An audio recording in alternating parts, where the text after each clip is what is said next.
স্কুলে ভর্তির জন্য নেওয়া হচ্ছে অতিরিক্ত টাকা এবং তা দিতে অস্বীকার করায় স্থানীয় পঞ্চায়েত প্রধানের ভাই কিছু ছাত্রছাত্রীকে মারধর করেছেন।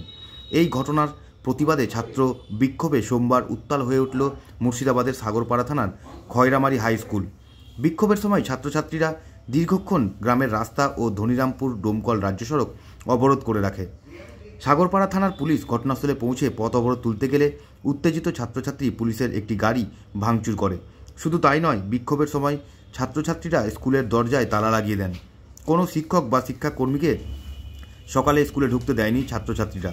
তাদের দাবি, স্থানীয় পঞ্চায়েত প্রধান যতক্ষণ না তাদের কাছে ক্ষমা চাইবেন তারা এই বিক্ষোভ চালিয়ে যাবেন।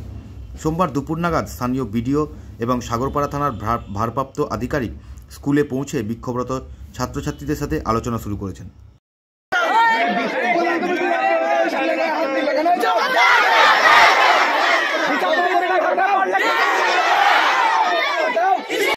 আমাদের এখানে আমরা ক্লাস এই খয়রামারি হাই স্কুলে পড়ি এবং আমাদের যে ভর্তির ডেট ছিল 2 তারিখ এবং সেই ভর্তির ডেটে আমরা যখন আসি এর আগে পূর্বে যে ফিস ছিল আমাদের 300 করে, তারপর স্যাররা নিজে থেকে মিটিং করেই আমাদের গার্জেনকে না জানিয়ে নিজে থেকে মিটিং করে স্যাররা আমাদের ভর্তি ফিস বাড়িয়ে দেয় 100 করে, যে টোটাল 400 হয়।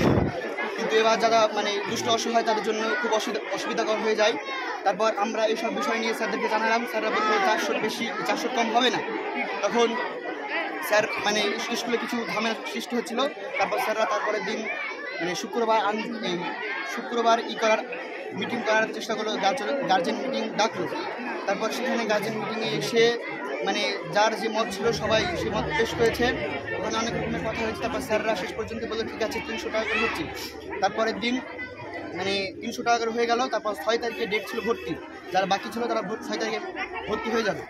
তারপর যেদিন বললো যে 3 তারিখে গার্জেন মিটিংয়ে যে 300 টাকা হয়েছে, তারপরের দিন 4 তারিখে আবার স্যাররা ভর্তি নিচ্ছিল আর 400 টাকা ফিস নিচ্ছিল। তারপর এখানকার হয়তো কিছু স্টুডেন্ট আর কিছু বাইরেকার মানুষ বলেছে যে কালকে তো মিটিংয়ে হলো যে 300-র বেশি ফিস করবেন না, আবার আপনি কেন করছেন? তারপর হয়তো স্কুলের সভাপতি কিংবা কোনো স্যারকে ফোন করে প্রধানকে ডেকেছে। প্রধান এসে কোনো কিছু বলেনি, প্রধানকে গালটাল কিচ্ছুই যায়নি। প্রধান এসে ডাইরেক্ট অনেক খারাপ গালিগালাজ করে এখানকার মানুষকে গায়ে ডাইরেক্ট হাত তুলেছে। ছাত্রদেরকে মেরেছে বলছো? প্রধান মেরেছে। আচ্ছা, প্রধান সাহেব এখানকার মিঠুন বিশ্বাস, তিনি কি মেরেছে? তিনি মারেননি, প্রধান বিশ্বাস গাল দিয়েছে এবং প্রধানের ভাই তার গায়ে হাত তুলেছে।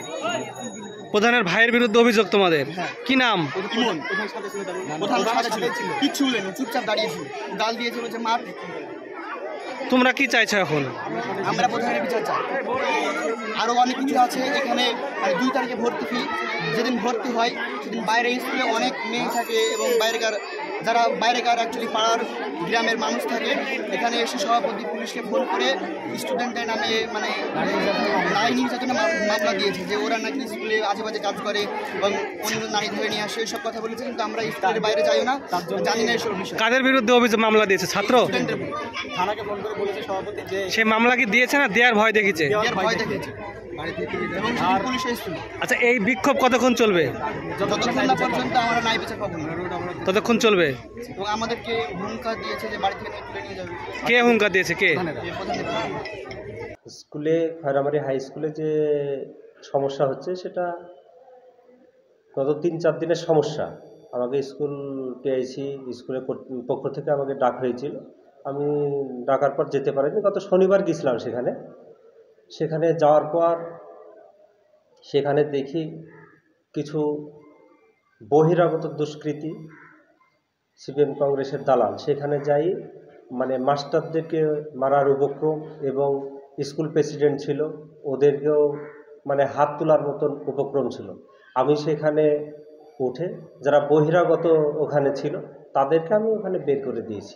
কোনো স্টুডেন্ট বা কাউকে, কোনো মাস্টার বা স্টুডেন্টদের গায়ে ওখানে হাত তোলা হয়নি। এটা ফালতু ভিত্তিহীন কথা। ওখানে যারা সিপিএম কংগ্রেসের দালাল চক্রান্তকারী যারা ছিল তাদেরকে বের করা হয়েছে এবং এই চক্রান্তকারী দালালরাই কিছু ছাত্রকে উস্কি দিয়ে এগুলো করছে।